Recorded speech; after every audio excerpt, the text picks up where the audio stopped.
Have you ever wondered why wealth management strategies vary so drastically from one person to the next? Or why high net worth individuals receive different guidance and tools compared to retail investors? Today, we dive into the world of high net worth wealth management, uncovering the key differences and exclusive strategies that could be game changers for those looking to grow their wealth. Join us as we speak with Denis, portfolio manager at TVH Wealth, and get a behind-the-scenes look at how the wealthy manage, preserve, and multiply their assets. So stay tuned. Wake up, it's time to rise. Talking money with sharp insight. Jim and Ryan here to guide. Mastering the money ride. Saving stacks and planning dreams. Living large by honest means. Tune in now for the schemes. Breaking down financial themes. Money mindset every day. Well, we are live, and I'd like to thank everyone for joining the Money Mindset Mastery podcast. I'm your host, Jim Leo, and joining me today is my co-host, Ryan. Ryan, how are things today? Things are going great. The weather, or not the weather, but the sun setting is really affecting my ability to stay awake at times. So I think we should do these afternoon at lunchtime, maybe for future. Yeah, maybe, but before lunch, not right after. But no, I think we're going to be okay. And we have joining us as well is our co-host and portfolio manager at TVH Wealth, Denis. Denis, thanks for joining us. How are things today? Things are going well, and thanks for inviting me. Yeah, it's our pleasure. Well, the reason why we wanted to have you on this episode is we want to talk about the difference between retail investing and high net worth wealth management and investing. And I know that Ryan and I have been in meetings with clients, and he would point out to people who had mutual funds at the bank that, you know what, you're investing in retail right now. It's like going to Walmart or the Canadian Tire for your investments, essentially. And we should probably consider looking at something that's a little bit more specialized, better for you, which would be the high net worth platform. So, Denis, maybe we can start off with what is the difference between retail investing and high net worth wealth management? Well, if you're looking at retail investing, it's really just putting money in an RSP or maybe even a TFSA. There's no real thought to it. Sometimes you're chasing returns. You're just investing. There's no strategy. Sometimes you get a strategy from some of the new discount brokers, but it's static. You're not making changes. You're in the same asset classes all the time.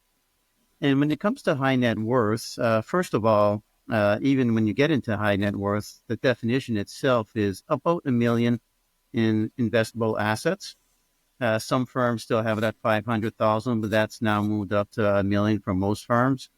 And you're really looking at more of a strategy to your assets. You're adding goals to the account. You're thinking about taxes. You're thinking about potential asset protection, probate, all kinds of different strategies for the high net worth. It's no longer going after the highest return possible and switching back and forth to chase that. It's a strategy, and it's a long-term strategy. And through Raintree Wealth Management and TVH Wealth, we do have portfolios that are structured more or geared towards high net worth investors. Is that correct when you look at all the sub-managers within the portfolio? Yeah, there's also the sub-managers, there's alternative assets in there, there's active management. So it's possible that we could be out of an asset class altogether, depending on what the situation is. If we see long-term returns negative, we're not going to be in there, or we're going to move it around from long-term. If you're in the fixed income, we may move from long-term bonds to short-term bonds, depending on the interest rate environment. It's active. We also look at the correlation between the assets we're buying, which means if the market goes up in Toronto 10%, and the U.S. is about 11, 12%, and Europe's about 8, 9%. Well, are you really diversifying and reducing risk? No. You got to find something that may move a little differently than the rest of the assets within the portfolio. That's that's what you get when you start investing in portfolio management, and also, and that's what the high net worth I've been doing for a while now. A lot of firms are moving towards adding a little more alternatives as well. I just went to a major bank presentation, and in their portfolios, they started just this summer adding some alternatives. They realized that it's not diversification between countries or regions sometimes is not really giving you the diversification you want. So you have to move to different asset classes, and at the same time, alternatives. And of course, we know alternatives can be illiquid. Some of it's only priced once a month. It's not for everybody. And if you're going to buy it on your own and you're going to get into some of this illiquid stuff, depending on what type of product it is, you may be hitting the exempt market area. Again, an area for mostly high net worth because of the criteria that's required before you're able to buy these. Million investable assets, high salaries, that 200-300 range. But within a portfolio, that criteria goes away. For instance, our portfolios are still priced every day despite holding some of these illiquid assets. So again, portfolio is probably the better way. If you're going to do it on your own, it's still possible. To buy your own alternatives, private debt, private equity, but it's a little more difficult. So, in terms of the high net worth portfolio management solution that we currently offer through TVH Wealth, what is the entry point for a new investor if they want to have access to the high net worth platform and they don't have $1 million to invest? No, it depends. We go into family assets. So if you bring your parents have accounts, you have accounts, maybe your brother has an account. We're looking at that family assets of about 250. On a referral, that may come down to 100, depending on the type of client and what they're looking for. We got to make sure that this is the appropriate investment for them as well. So that's what we're looking at. We're not looking at the $1 million minimums. I know a lot of firms have minimums of 500,000, some going up to $1 million. We're trying to keep it low for now to make sure everybody has a chance to get in, and it's working out. It's working out well for us. So it's a mixture. Even some of the family members. One family member may have $1 million. The other ones only have 100,000. That works well in putting it all together when you're looking at the family assets to achieve these minimums. Well, then let me ask you this question. So let's assume we have someone who has $250,000 to invest. Why should they take that money to you under the high net worth platform compared to putting the money into a robo-advisor, mutual funds at the bank? Like, why should they be coming to you and handing you those funds? What do you have to offer under this high net worth platform? Well, really, it depends what they are looking for. If they're looking at the highest return and they want their exposure to NVIDIA and Bitcoin, then that's not going to be for us. What we're looking for is somebody who wants to have a strategy, who's not looking for potentially big losses. So we have some risk management strategies, and that's the way we diversify the portfolio. We also have, depending again on the type of account, as a portfolio manager, all fees are charged outside. They could use anything on a non-registered account can be used as a tax write-off, the management fee. Mutual funds, obviously, you don't give that because the fee's encompassing unless you're in the F class. So again, if they're not looking for the aggressive portfolio, then the portfolio management solution is probably for them. It gives you more steady returns, and you see that a lot. It's managed similar to a pension. So what I'm talking about, this is what the pensions I've been doing for the last 10, 20 years. If you want that type of investment where you're not going to make some heavy bets, but look for that steady return with some protection on the downside, that's when you come to. All right, Ryan, do you have anything for Denis? You're kind of sitting there. Yeah, taking it all in attentively. Well, yeah, because as somebody who held my mutual fund license too, I spent a lot of time looking at different mutual funds, and I think I would challenge a lot of people to go back to what they're often holding, and hold up the fact sheets of what each of the holdings are, And what you will find, I'm going to say 95% of the time, you're going to find they all are showing the exact same funds in all of their holdings. It'll give you the top 20 list of what are the top 20 holdings out of probably potentially 100 holdings in that one particular mutual fund. I would challenge people to go back and look to see and compare and take a highlighter to see how often they cross over. So what I'm saying is that there's no difference between, it's a tweaking of how much of each of them. So it's really not diversifying your portfolio, which is what a lot of institutions claim. And this is what I've learned from moving from different institutions and learning from what I've learned over my time as an advisor too, is there's very little difference. And working with Denis, working with Raintree, I've noticed they're looking at different areas, they're looking at different opportunities.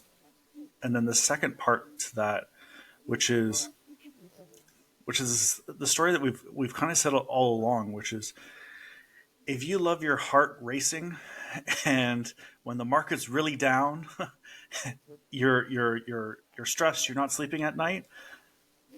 That's what you're going to get in other places. But if the TVH, tortoise versus hare, the slow and steady wins the race of not always chasing a return. There is a return, that's part of the strategy, but that you're also diversifying outside of simple mutual funds, whatever the TFA holdings are, then I want you to seriously come to Denis and have a real look at what you're currently holding and how you're really exposing yourself, especially as we saw the market go down, 3 or 4 years ago, especially, and people are still feeling the hurt from how the market came down. Kind of the proof is in the pudding as far as what the market is to be able to level out some of that hurt and not, I've been in the meetings with you too, and when there's a hurt on the market itself, Raintree's doing a better job. You're doing a better job of mitigating some of those downward turns in the market, which makes people sleep better at night. And I feel like the clients that I talk to that are now no longer seeing these large changes in the market are really able to we have a strategy in place. And the strategy is a mix of working with TVH Financial and TVH Wealth and some of the other partners within the TVH group that allow a better sleep at night for that matter. And also as Jim, you and I talk about a lot of your clients that are approaching those retirement years or are in retirement, and the market has taken a downward turn. And those people are like, I'm really glad that we stuck with the strategy, because the same people that are in my shoes that are in those retirement years are really struggling. And that we've talked about it before, how different strategies and that we're not putting all our eggs in one basket can really help somebody over time, instead of chasing a very large return, which makes your heart beat way too fast sometimes. So, yeah. Yeah, Well, I you think I make want a to talk good about point when kind it of comes to what we've recreated. risk level. On a high net worth side, you tend to look at all the accounts differently. They will not have the same risk level. And what we're trying to do is you assign a goal to all the accounts. And the one thing about the high net worth, you tend to see more non-registered assets as well.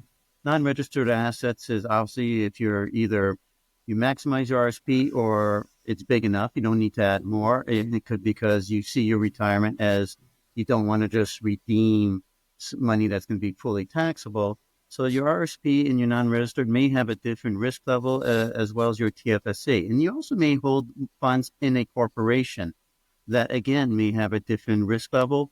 So it really depends on the strategies, your tax strategies, even your estate, because as the more funds you have, the more funds you're likely going to be left with. Not always the case, but we'll just say for the most part it is. So you really want to do some estate planning as well as a high net worth investor.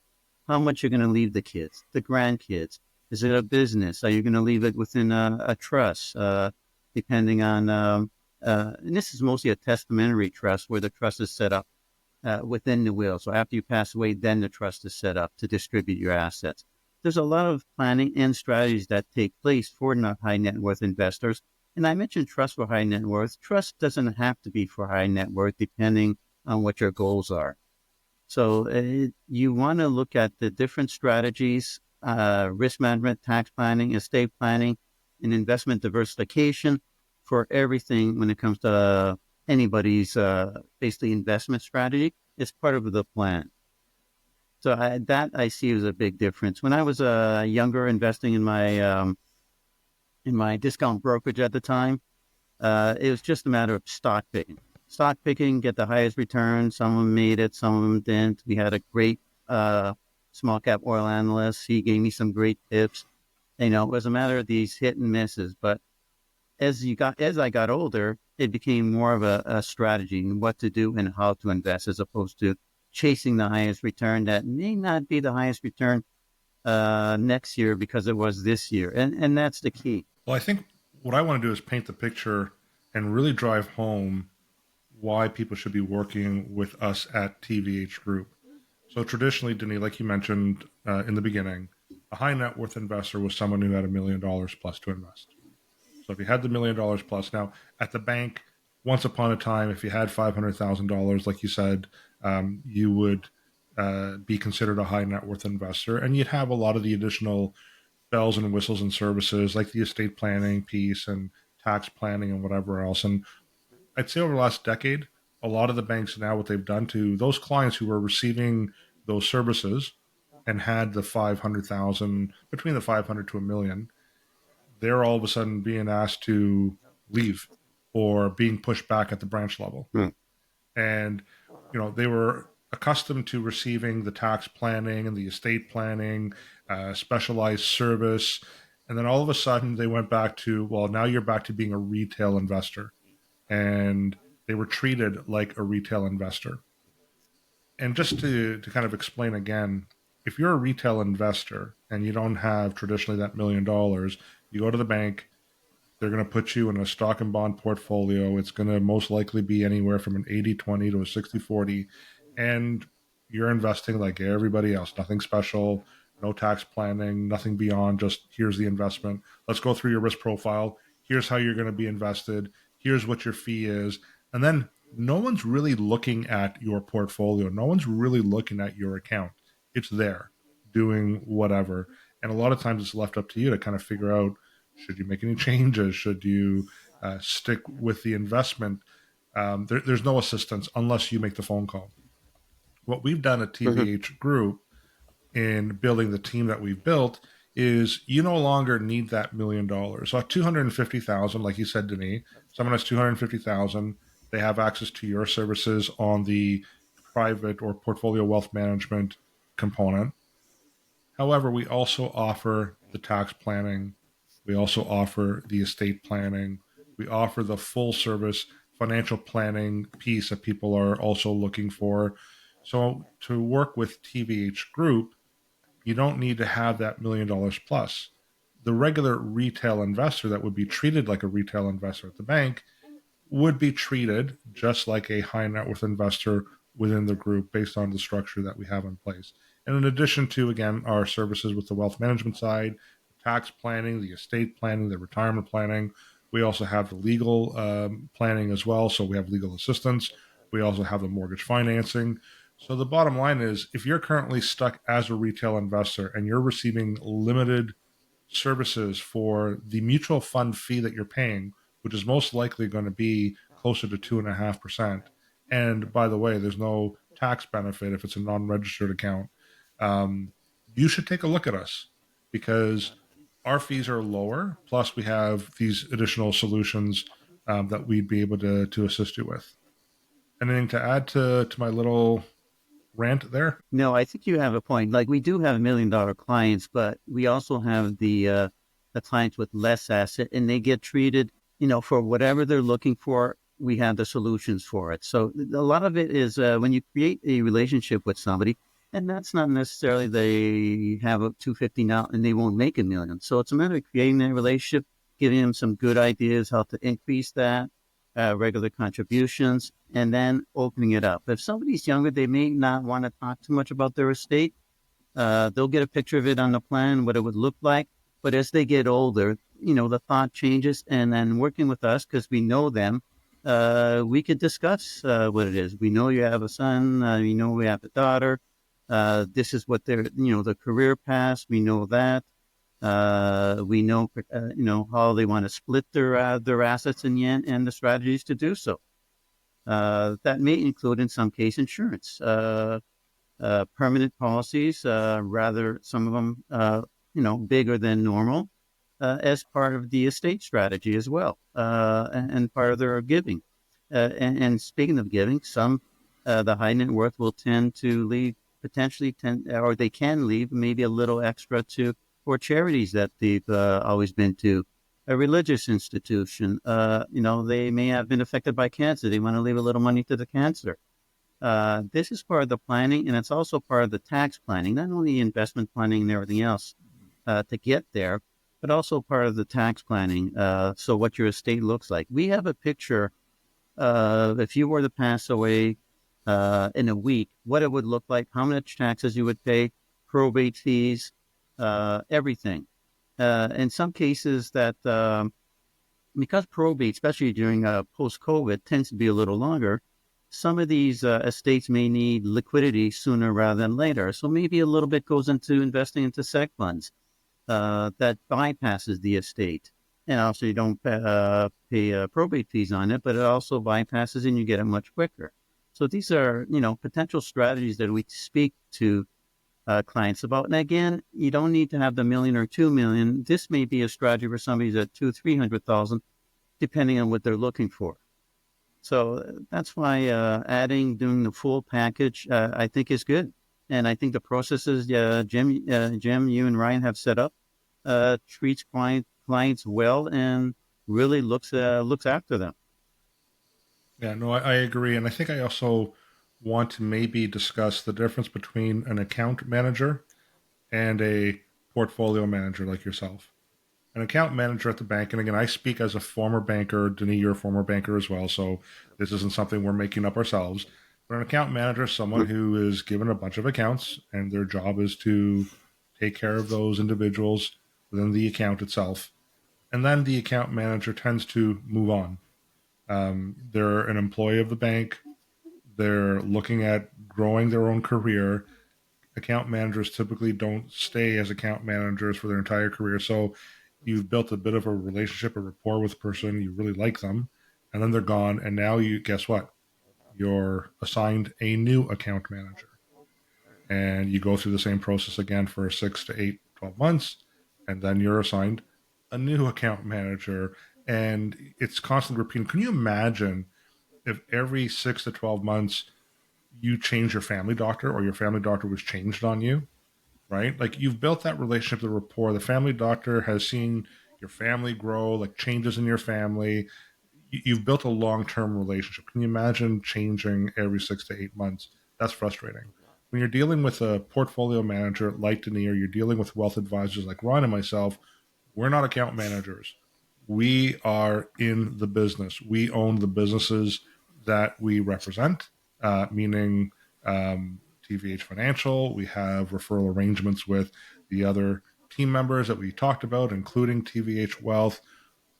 I've worked with clients for 25, 30 years. They're still clients of mine now. It's amazing how when we first met, retirement seems so far away.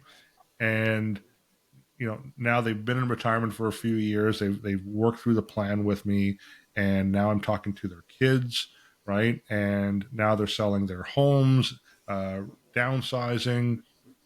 It's been a 25, 30-year relationship. You get to know people at a different level when you have that relationship. So that is really the biggest difference. And you don't need $1 million for that. As I mentioned, you come in with your $250,000. You'll get that full service. We'll work with you if you have less than that. It just means you might not have access to the private portfolio management piece, but we do have other solutions. I think that's the other benefit too, right? Because we're independent, we don't have the same restrictions as you would have if you were working at the bank with a banker. They can only offer you what the bank is putting on their shelf to offer, right? So when you're dealing with someone at the bank, and I know this quite well, they're going to put a portfolio together based on the funds that they have access to. They might not necessarily be the best funds on the marketplace, and I've seen that as well throughout the year. So again, I just want to really point out and highlight the importance of working with a team that's going to help you from a holistic point of view, not just focus on your investment, not just focus on your debt. We go from start to finish. We'll start off with cash flow planning as a starting point for people who are starting off and struggling with cash flow, all the way to the estate planning piece. We can help you from start to finish. So I think that's my piece. Ryan, go ahead. Well, I was just going to add the other part is our ability to be a lot more flexible as to when and how we can meet our clients. I found that always very frustrating as a worker, and I'd have to take time off work just to go to the bank to clear up some things. Where our ability with online and just like we're doing virtual, our ability to meet outside of what those needs and meet the needs of the clients and their busy schedules, especially with families and businesses being run, at least from what I see with working with your clients, Jim, and my own, is that flexibility is worth a lot to a family that has 3 kids at home, and they're able to put their kids to bed and be able to have a chat with us, right? So, well, I know the banks have started the virtual meetings, built into your banking app, and at any time, anywhere, you can call in and speak to a financial professional. But that's the thing, is you're not dealing with the same person repeatedly, right? So depending on what time you call and you reach out and you're doing the virtual face-to-face, you're not dealing with your individual that you've worked throughout the years. Where with us, it is us, right?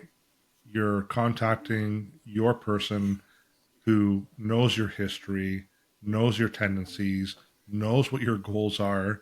It's not based on a window pop-up that is provided to them based on some algorithm or historical conversations you've had with 2 or 3 other people. It's at a personal level, and we're providing you that at the personal level. So Yeah, and just to add to that, going back to a little bit your original question, it's not just banks either. It's difficult sometimes to find a good advisor that's going to give the full service, that's going to be fully capable of giving the good service and is knowledgeable, even on the products they're selling. Is it something that they're getting paid more on? Is it something that they always sell it, so they're going to continue selling it despite in the background maybe the managers and the performance is just not like it used to be? It opens it up. As portfolio manager, obviously, I'm part of the team that makes the selections on the investment, so I could easily talk about it with my clients on how we're investing, what's doing well, what's not doing well, and clearly the risk level could speak to that. So it's a matter in the end when you're selecting an advisor, and that's why if you're with somebody, and I come from a firm, a financial planning firm that had huge amount of turnover, especially on the young kids side. They were just, it was like every 6 months you get a pile of new people coming in, and then they would leave, and then you get new ones again after that. So it's really building trust with the client. They have to know you're making decisions for them and only them, not because this is a higher commission or I'm not licensed for that other products, I have to sell you this. It's making decisions for the client in all cases and for what they're looking for. That's why when you know a client more, the trust level's there, that's when you get the complete plan. As you know, if you're creating a plan and it's not as accurate or you don't know enough information, it's garbage in, garbage out. The plan's going to be worthless. But if you know the client, you're dealing with them, you know if it looks right, if you could discuss it and we continue updating it, that's when you know, okay, you're on the right track. You're not, it's the same person. It's a team we're working on. We back each other up. So if there's something going on, we all know the clients as well. So that's the on the portfolio manager, when you're knowing the decisions of the investments, you're knowing the client and trusting them. It's just a full package. And with you guys as well, the same thing. You know the client, you went through with all the details, you created that plan, you got all the information out. This is where it's a positive impact, and it's best for the client. Well, I think just to kind of keep pushing on that point too, we work as a team on behalf of a client. So you're not necessarily, when you work with any one of us, you're not just working with a single advisor, you're working with a team of advisors. So there are times where Ryan and I have worked on plans together and we're kind of sharing our input and our thought process. Sometimes we bring in John if there's a real estate component to it and get his opinion. And there are times where he comes out with a different angle that I never really thought of or Ryan didn't think of. We've done that with him as well in situations with clients that he's working with. Denis, obviously with you. So I think that's the other benefit too, is when you hire TVH and an advisor at TVH, you're not only working with a single advisor hoping that they're going to make all the right decisions. You are working with a team, with a family of professionals who we can tap into each person's, again, experience, their knowledge, their expertise, their education, to ultimately try to present the best solution available. Now, things change, obviously. Things unexpectedly do happen, but you're working with a group of professionals as opposed to just one single individual who's going to put you in a 60-40 mutual fund portfolio. Or I love it when I have clients come to me saying, well, my banker suggested should put all my money in Disney, for example, or put it all into this other stock. And I just think to myself, like, do they actually listen to what your goals are? Do they actually listen to when you need this money, why you need it for them to make that type of recommendation? They're clearly not listening to you. They're going ahead and they're basically Vegas gambling with your money is what they're doing in that situation. And I've heard it too many times from people where that would have been the recommendation from their advisor from one of the big banks. That's just terrible, right? So I think, guys, I think we could probably start winding this down. And I think it was a good conversation. I know we've had these conversations before. We've talked about the difference. I think people really need to experience it. So if you do have the 250,000 and you're looking for a separate or a second opinion, reach out to us. We'd be more than happy to do an assessment for you, no cost, and provide you with some feedback. And if there's any gaps we've identified, if we think there's some better opportunities, a different way of doing things, it's the old, you don't know what you don't know. And it's amazing how many times people come to us thinking that they know everything about investing and planning and whatever else. And they walk through the process with us and will finally admit that they thought they knew a lot, but they only really knew a small fraction of what they really needed to know to make the proper decisions for themselves, financially speaking. So it doesn't hurt just to reach out. So, Denis, how can people reach out to you if they have any questions or would like an assessment on their portfolio? Any question, a quick email would be fine. It's just Denis, my name's at the bottom there of my head, at tvhwealth.ca. And any conversation, if they want to chat about anything, just because you're calling doesn't mean you have to become a client. It's just a conversation to start. For sure. And Ryan, they can reach us at 647-727-4668. TVH Group is a good landing place because if you actually go to tvhgroup.ca, you'll see all the departments and all the services that we offer with all the referring partners. So that'd be a good start. But if you want to go direct to TVH Financial, you can find us at tvhfinancial.ca. And obviously, all the social media accounts. We do a weekly blog post, which is part of the podcast that we do as well. So we've just rebranded our podcast to our blog post to the Money Mindset Mastery blog. So look out for that. That's also on all of our websites. It's on TVH Wealth's website, on TVH Financials and TVH Groups. But yeah, we're out there. We're going to continue on putting content together. I think next week, Ryan, we might be talking about something mortgage related. That's correct. Yes. Yeah. Do we know what yet? We're Do you want to share a little bit of what we're going to be talking about? Well, yeah, we're talking a little bit about mortgages and the difference of working with a mortgage and a bank advisor when it comes to mortgages, and the importance of knowing the information and even the steps that you need to take. It's especially for people that are looking to buy a home, a second home, investment property, things like that. What are the steps you need to take to make sure there's easy flow and less stress on the whole start to finish? Because people often get the steps mixed up, and we want to clarify and make sure it's smooth for everybody. So, yeah. And we're going to have special guest Josh Brooks, mortgage agent at TVH Mortgages, correct? That's correct, yes. Awesome. Well, I'm looking forward to that episode. Everyone, have a wonderful evening. Until the next time, another one is in the books. Take care. Good night.